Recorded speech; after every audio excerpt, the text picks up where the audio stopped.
नमस्कार. आजच्या या विशेष विश्लेषणात आपण एका अशा जबरदस्त जोडगोळीबद्दल बोलणार आहोत जी आधुनिक शेतीचं चित्रच बदलून टाकू शकते. यात सिद्धांत आणि प्रत्यक्ष वापर यांचा एक अनोखा संगम आहे. विचार करण्यासारखा प्रश्न आहे नाही का? म्हणजे पिकांना बाहेरून महागडी रसायनं देण्याऐवजी त्यांना आतूनच इतकं मजबूत बनवता येईल का की ते स्वतःचं संरक्षण करतील? याच प्रश्नाचं उत्तर आपल्याला आजच्या चर्चेतून मिळणार आहे. तर आपल्यासमोर दोन महत्त्वाच्या संकल्पना आहेत. एकीकडे आहे वनस्पती आरोग्य पिरॅमिड, जे एक ध्येय आहे, एक आदर्श चौकट. आणि दुसरीकडे आहे 10 ड्रम थिअरी, जे ते ध्येय गाठण्यासाठीचं एक अतिशय व्यावहारिक, शेतकऱ्यांच्या हातातलं साधन आहे. एक आहे स्वप्न, तर दुसरं आहे ते स्वप्न पूर्ण करण्याचा मार्ग. चला तर मग पाहूया आजचा आपला प्रवास कसा असेल. आपण नैसर्गिक प्रतिकारशक्तीच्या रहस्यापासून सुरुवात करू, मग पिरॅमिड आणि ड्रम थिअरी समजून घेऊ आणि मग या दोन्हींची सांगड घालून विषमुक्त शेतीच्या भविष्याकडे एक नजर टाकू. या दोन्ही संकल्पनांच्या मुळाशी एकच विचार आहे. वनस्पतीमध्ये एक सुप्त शक्ती असते. आपल्याला फक्त ती जागृत करायची आहे. त्यांची नैसर्गिक संरक्षण प्रणाली इतकी मजबूत करायची आहे की रासायनिक खतं आणि कीटकनाशकांवरचं आपलं अवलंबन कमी होईल. चला, आधी आपलं ध्येय काय आहे ते नीट समजून घेऊया. हे जे वनस्पती आरोग्य पिरामिड आहे ते नक्की आहे तरी काय? सोप्या भाषेत हे एक चित्र आहे जे आपल्याला दाखवतं की सर्वोच्च आरोग्य असलेली वनस्पती कशी असते. याची व्याख्या खूपच सरळ आहे. हे मॉडेल सांगतं की वनस्पतीची प्रतिकारशक्ती एका रात्रीत वाढत नाही, तर ती टप्प्याटप्प्याने एका शिडीसारखी वाढत जाते. प्रत्येक पातळीवर वनस्पती अधिक निरोगी आणि स्वयंपूर्ण होत जाते. या पिरॅमिडच्या 4 पायऱ्या आहेत. पहिली आणि सगळ्यात पायाभूत पायरी म्हणजे यशस्वी प्रकाश संश्लेषण, म्हणजे वनस्पती स्वतःचं अन्न व्यवस्थित बनवू शकते. मग येते दुसरी पातळी, संपूर्ण प्रथिने निर्मिती. त्यानंतर तिसरी, अतिरिक्त ऊर्जा साठवणे.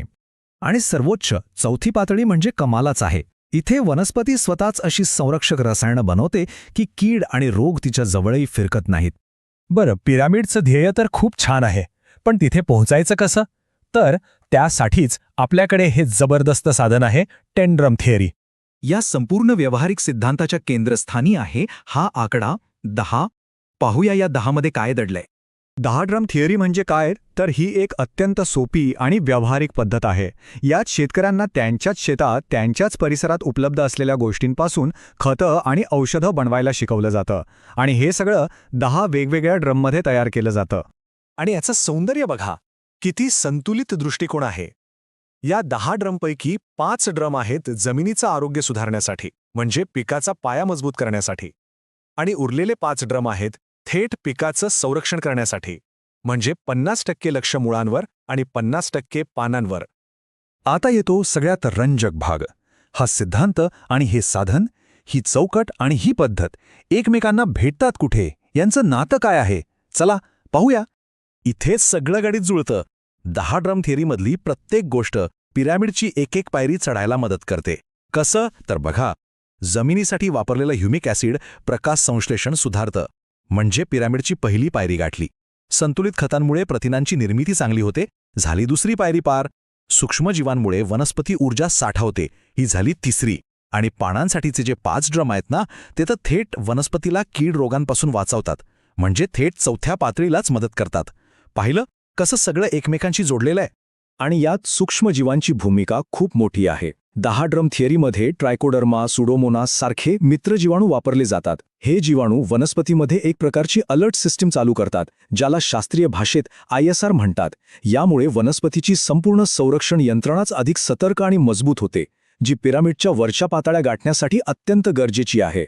मग या सगळ्या जुळणीचा, या एकत्रीकरणाचा अंतिम अर्थ काय? आपल्या शेतीसाठी यातून काय निष्पन्न होतं? एका वाक्यात सांगायचं झालं तर वनस्पती आरोग्य पिरॅमिड आपल्याला सांगतं की आपल्याला काय मिळवायचं आहे ते आपलं का आहे, आणि 10 ड्रम थिअरी आपल्याला सांगते की ते कसं मिळवायचं आहे. एक आहे ध्येय, तर दुसरं आहे त्या ध्येयापर्यंतचा नकाशा. हे वाक्य या दोन्ही संकल्पनांमधलं नातं अगदी स्पष्ट करतं. 10 ड्रम थिअरी हे केवळ एक तंत्र नाही, तर ते आरोग्य पिरॅमिडच्या उच्च पातळ्या गाठण्यासाठी शेतकऱ्यांच्या हातात असलेले एक प्रत्यक्ष व्यावहारिक साधन आहे. आणि शेवटी एक महत्त्वाचा प्रश्न आपल्या सगळ्यांसाठी. जर यासारख्या एकात्मिक दृष्टिकोनाचा मोठ्या प्रमाणावर अवलंब झाला तर खऱ्या अर्थाने विषमुक्त आणि शाश्वत शेतीचं भविष्य साकार होऊ शकतं का? नक्कीच विचार करण्यासारखी गोष्ट आहे